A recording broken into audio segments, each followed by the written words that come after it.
24 Werkzeuge, die in keiner Werkstatt fehlen dürfen. Diesen Kanal hier bitte nicht abonnieren, hier kommt täglich Werkzeug-Content. Und heute geht's hier rum.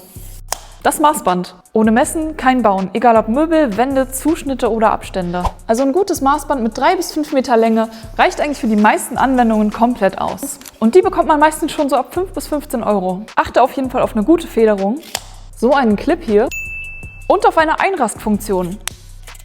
Von billigen Maßbändern würde ich lieber die Finger lassen, weil wenn du Pech hast, klemmt der Mechanismus und dann kannst du dein Maßband nicht mehr richtig einfahren. Und das nervt.